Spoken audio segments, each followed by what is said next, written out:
Aujourd'hui, nous avons le plaisir de recevoir dans ce journal Blanche Sabat, autrice de bande dessinée, militante, écologiste et féministe. Elle vient de publier La bataille culturelle, un essai qui propose de lutter contre la montée de l'extrême droite en France par la culture, les récits, la création. Bonjour. Et merci d'être avec nous. Le titre de votre essai est fort. Il évoque une forme de confrontation. Pourquoi parler de bataille culturelle et qu'entendez-vous par là ? Par bataille culturelle, j'entends la manière de construire un récit dissident de ce que je nomme l'hégémonie culturelle, qui est en gros le récit dominant dans notre société, qui nous est imposé ou duquel on est abreuvé en permanence sans toujours se rendre compte en fait qu'il pousse un agenda que moi j'identifie comme de plus en plus conservateur et réactionnaire. Et en quoi la culture est-elle un moyen de lutte aussi important que la politique ? Eh ben, la culture fait la politique à beaucoup d'endroits.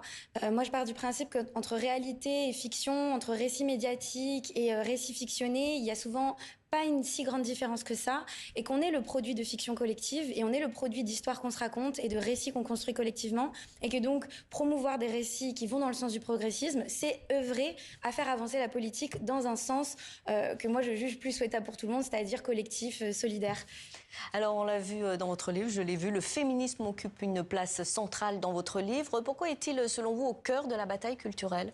Féminisme est au cœur de la bataille culturelle parce que pousser une société féministe, c'est nécessairement régler par ricochet d'autres problématiques qui sont intrinsèquement liées au féminisme, comme le souci écologique, comme le souci de la lutte des classes ou de la précarité. Parce qu'en fait, quand on tisse des liens entre les différentes luttes, on s'aperçoit que nos oppresseurs et les systèmes qui nous dominent sont les mêmes, et du coup les outils pour penser les solutions sont aussi les mêmes, sont aussi communs. Et pour moi, penser une société féministe, c'est penser une société plus inégalitaire nécessairement.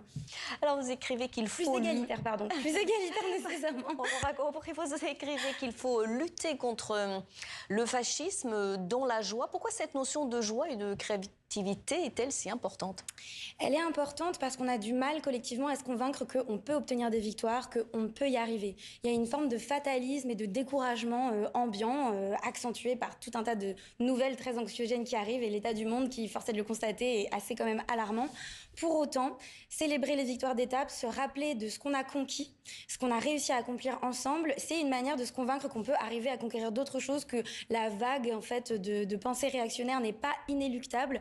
Et c'est hyper important de le faire dans la joie, parce que revendiquer la joie, revendiquer d'avoir le droit à une vie meilleure, moins dure, de moins souffrir, de pas se tuer à la tâche, de pas se tuer au travail, c'est aussi intrinsèquement politique. Et il s'agit pas juste d'espérer des lendemains qui chantent et qui adviendraient dans très très longtemps, et que seuls les enfants de nos enfants pourraient profiter. Nous aussi, on a le droit de revendiquer une vie souhaitable, en fait. Pas juste possible, pas juste survivre, mais retrouver goût à vivre aussi. Et ça, c'est hyper politique. Et ça fait partie de la bataille culturelle, parce que j'ai l'impression que le discours hégémonique aujourd'hui, il est plutôt au défaitisme, à la douleur, à la souffrance, à la peur aussi, à la colère, à la terreur, alors que la joie, ça peut être une émotion très mobilisatrice. Pour combattre les idées d'extrême droite, vous prenez la dispute. Il faut se disputer donc pour oser la confrontation et s'assumer.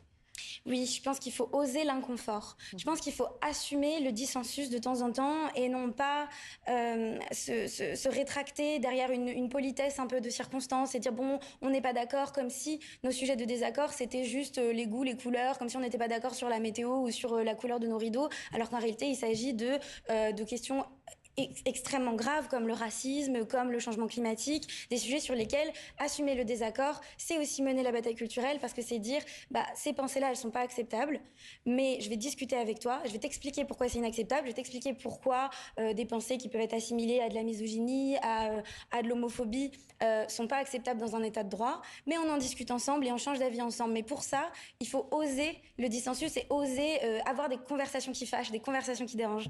Et vous êtes aussi très présente et engagée sur les réseaux sociaux. Pensez-vous qu'ils peuvent être un levier pour changer les mentalités ? Je pense qu'ils l'ont déjà prouvé, oui. Je pense qu'on parlait de féminisme tout à l'heure. La déferlante MeToo, elle est née sur les réseaux sociaux. Et en fait, la mise en commun de témoignages permet de se rendre compte que nos problèmes sont pas individuels, déjà que c'est pas notre faute, et puis qu'on n'est pas toute seule. Et donc, se rendre compte qu'en fait, ça arrive à des milliers, à des centaines de milliers d'autres personnes, ça nous fait prendre conscience que la racine de notre problème, elle est systémique, que c'est des problèmes qui sont imbriqués les uns avec les autres, autres. Et du coup, la mise en commun de nos vécus nous permet de nous politiser et encore mieux de nous organiser pour les contrer. Les réseaux sociaux permettent ça. Ça permet aussi une démocratisation du savoir. Moi, j'ai très à cœur la vulgarisation, le fait de faire sortir le savoir, notamment militant et politique, de petits sérails très cloisonnés comme les milieux universitaires ou les milieux ultra-militants et de les diffuser sur les plateformes de manière la plus large possible, et les réseaux sociaux permettent ça. Et en tant qu'illustratrice, comment la création artistique devient-elle une arme dans cette bataille culturelle?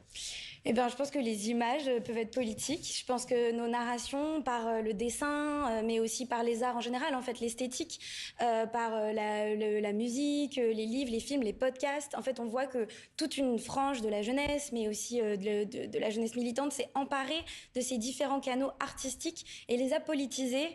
On peut parler aussi du mouvement pour le peuple palestinien, dont beaucoup d'artistes se sont emparés.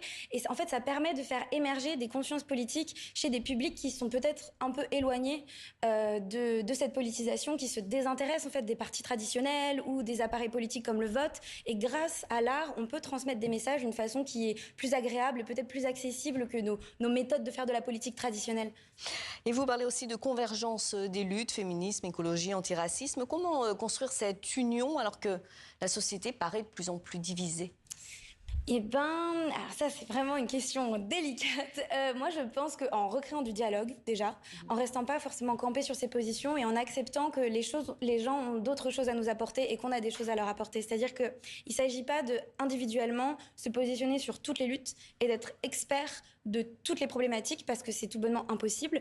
Pour autant, on peut être très expert dans son domaine et s'allier avec d'autres personnes qui sont experts dans leur domaine, se mettre d'accord sur des objectifs communs et travailler ensemble. Et je pense que c'est un petit peu ce que je disais un petit peu sur la dispute. Il faut qu'on renoue aussi avec le compromis, avec le fait, une culture du compromis, une culture de bosser ensemble et d'atteindre des objectifs qu'on n'aurait pas pu atteindre si on bossait tout seul en silo.